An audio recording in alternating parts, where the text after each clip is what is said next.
Muy bien, seguimos con el programa en medio del debate que hoy es el punto central de la agenda política, es el debate en la Cámara de Diputados por la ley del aborto. Un debate que seguirá probablemente, lo hablamos el lunes con la propia diputada Austin acá, que va a seguir mañana y probablemente mañana, entrada a la mañana, recién se vote. En lo que, insisto, es un despropósito. Ese tipo de debates debería cerrarse a una determinada hora y volver al otro día responsablemente y con las neuronas en orden los legisladores para ordenar sus discursos. Porque si no, a las 5 de la mañana un tipo no puede resolver y decir lo mismo que después de 6 horas de sueño. Bueno, pero ese es un problema de los diputados. Estamos con el fiscal Maximiliano Irabedián, fiscal federal. Le agradecemos mucho, fiscal, su presencia en el programa. Y vamos a tratar otro tema, digamos, latente en la Argentina, un tema que está siempre presente y que la sociedad mira con alguna preocupación, que es la relación de la justicia con el poder. Siempre la gente desconfía de los jueces. Por eso todas las encuestas marcan que hay una poca credibilidad de los funcionarios judiciales. Eso es... ¿Cuáles son las razones que usted ve? Salvo que me diga, no es así, pero... ¿Cuáles son las razones que ven para que la gente piense como piensa? Bueno, evidentemente el desprestigio de la justicia es una realidad innegable y las causas son múltiples y complejas. Sí es cierto que dentro de las causas, los integrantes del Poder Judicial, no todos, algunos, han hecho para que este desprestigio ocurra. Principalmente en causas de alto voltaje político que involucran intereses, se han visto a lo largo, no del pasado reciente, durante mucho tiempo, manejos al menos poco transparentes de la justicia y otros verdaderamente escandalosos que inclusive han terminado con magistrados presos. ¿Cómo se puede mejorar la selección de los jueces? Bueno, un gran avance fue que la selección de los jueces y magistrados sea por sistemas de concurso. Digo que esto fue un gran avance porque anterior a la reforma de la Constitución de 1994, a los jueces y fiscales los elegía directamente el Poder Ejecutivo, es decir, el presidente para los jueces federales, el gobernador para los provinciales, con una discrecionalidad casi total porque solamente requería una aprobación legislativa y por lo tanto se nombraban a personas que posiblemente, como ocurrió en muchos casos, no tenían ninguna experiencia en la materia en la que iban a ser jueces, ni conocimientos especiales. Muchos nombramientos también estaban vinculados con premios a la militancia política en el sistema anterior. Por lo tanto, desde ese punto de vista, pasar a un sistema de concursos de idoneidad fue un gran avance. Ahora, el sistema de los concursos es un sistema que está criticado muchas veces en su desarrollo interno, como también en la forma en la que está estructurado. Si se compara a nivel macro cómo es el sistema actual y cómo era el anterior, creo que se avanzó muchísimo. Hoy es muy difícil que logre pasar los filtros de lo que es un concurso de oposición, de antecedentes, de conocimientos. No creo que logre pasar el filtro a alguien que sí lo pasaba antes, que su único mérito era alguna militancia política y no tenía mayor formación. De todas formas, el sistema de los concursos es perfectible y tiene puntos débiles. ¿El Consejo de la Magistratura es una solución? Creo que es una solución, pero hay que ver cómo funciona cada Consejo de la Magistratura, porque en esto hay una gran variedad. Por ejemplo, hay un modelo que tenemos nosotros en el país, que es el Consejo de la Magistratura de la Nación, que es un consejo que es reconocido por lo lento en el proceso de selección de los jueces, también reconocido por lo costoso, por el enorme presupuesto que demanda el funcionamiento de la selección de los magistrados. Algunos dicen que es un elefante blanco. Bueno, y otros calificativos que mejor no los digo en el programa. Y hay otros consejos a nivel provincial que funcionan de manera más ágil y con presupuestos bajísimos. Esto ocurre. ¿Cómo ubica el Consejo de la Magistratura de Córdoba, el que selecciona a los jueces de la provincia? El Consejo de la Magistratura de Córdoba se ubica dentro de los consejos que tienen agilidad en el trámite y que funcionan con un presupuesto bajo. No tiene una estructura importante. Está bien. Y en general, más allá de algunos candidatos que han salido seleccionados y han recibido cuestionamientos internos en nuestro ámbito, en general las personas que integran los órdenes de mérito del Consejo de la Magistratura y luego son designados en la provincia, son reconocidas en el medio como idóneos, como personas formadas, como personas que tienen antecedentes y conocimientos como para ocupar la función.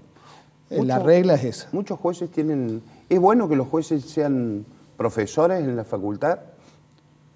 Sí, yo creo que es bueno porque me parece que lo académico y lo judicial, la teoría y la práctica se retroalimentan y se enriquecen. Por lo tanto, hace a una formación profesional, sin perjuicio de lo cual puede haber excelentes jueces, obviamente, que no ejercen la docencia. Es decir, no es requisito, pero creo que es positivo. No en la gente, pero sí en el establishment político y económico cordobés, se menciona con frecuencia la fuerte interna que hay en los tribunales federales de Córdoba. ¿Es así? ¿Existe esa interna? ¿Por qué se da, si existiera? Existen internas, esto no es nuevo, existen históricamente internas en los cuerpos que son colegiados o en instituciones en las que confluyen intereses y concepciones de distinto tipo. Esto es prácticamente inevitable. El problema es cuando estas internas, en vez de intentar dirimirse de manera civilizada y dentro de las reglas de juego, empiezan en un juego sucio. Que esto se ha visto en algunos casos que han trascendido inclusive públicamente, que han vinculado a la justicia federal y a algunos de sus integrantes. Es decir, que el hecho de que haya internas en sí es una realidad y me parece que no es preocupante siempre y cuando tenga carriles de entendimiento más o menos razonables y dentro de la regla de juego. Ahora, cuando ya empiezan a hacerse operaciones mediáticas, cuando empiezan a hacerse denuncias flojas de fundamento, etcétera, como manera de dirimir esos conflictos, ahí es cuando el tema adquiere una gravedad y que no lo puedo negar que existe. Está bien que usted está lejos y no forma parte de eso, pero ¿los jueces de Comodoro Pi son otra clase de jueces? Bueno, lo que caracteriza principalmente y los diferencia del resto de los jueces del país es la enorme trascendencia que tienen las causas en las que ellos intervienen. Las causas más importantes del país pasan por sus manos. Son pocos los jueces y tienen 12, ¿verdad? 12 y tienen un gran poder, de acuerdo a nuestras leyes de procedimiento, un gran poder de actuación. Son jueces que pueden ordenar allanamiento, que pueden ordenar clausura, que pueden detener personas, etcétera. Y esto ha hecho que sea un fuero que lo diferencia del resto del país. Si las grandes causas que involucran a los grandes intereses nacionales pasan por esas manos concentradas de 12 jueces y a su vez la ley les da grandes poderes, evidentemente que no son como cualquier otro juez.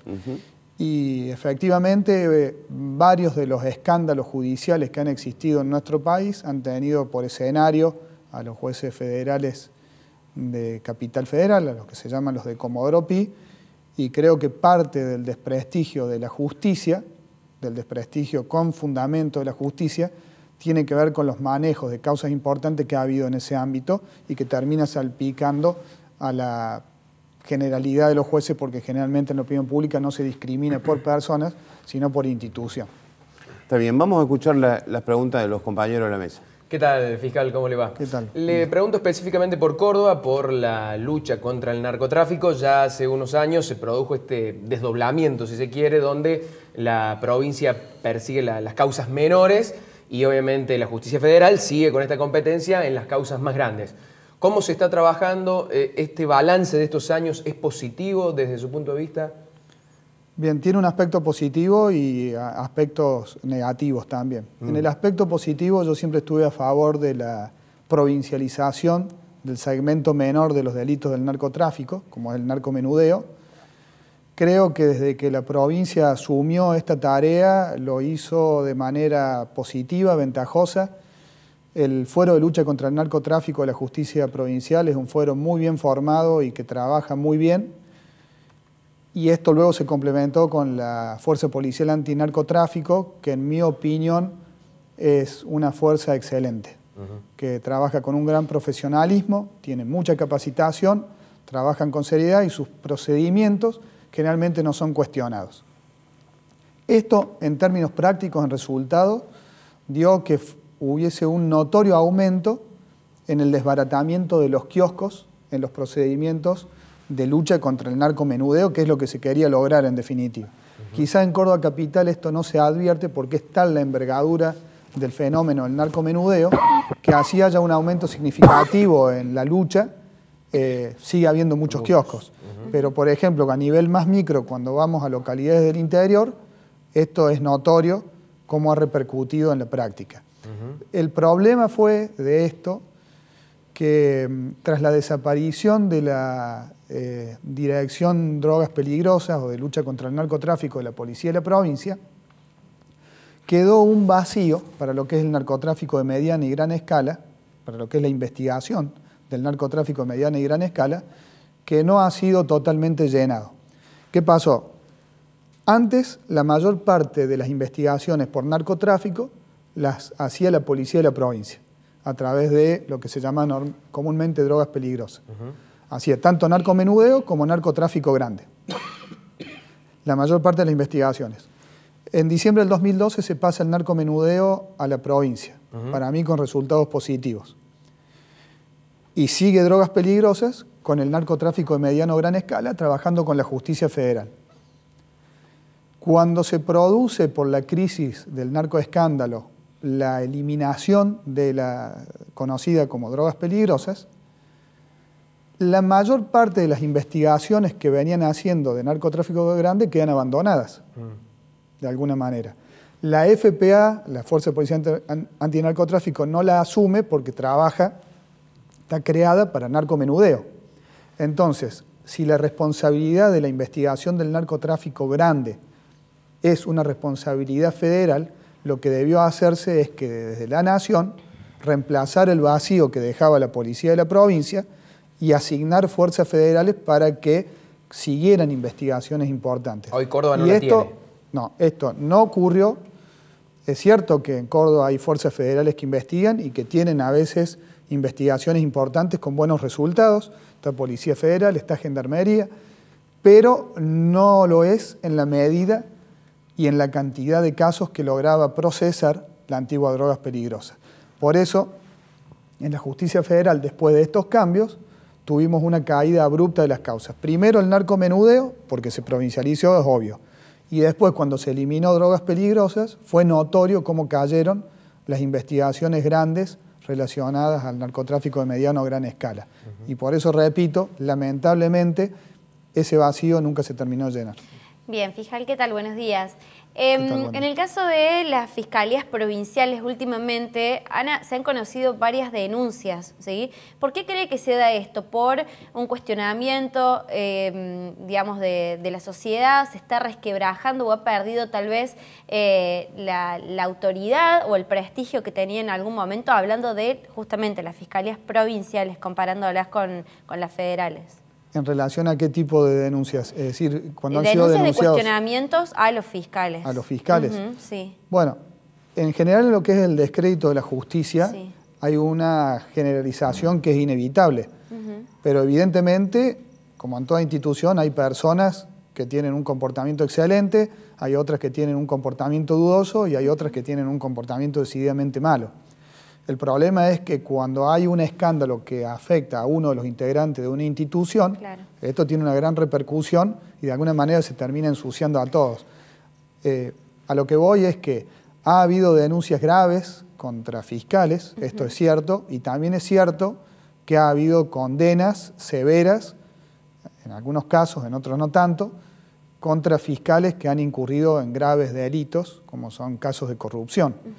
Es decir, ha habido juicios públicos, sentencias de fiscales que han terminado destituidos y en la cárcel. Claro, pero ¿por qué cree que por ahí en las fiscalías provinciales se está dando más esto que, digamos, que en la federal? Claro, no, ¿Hay algún factor?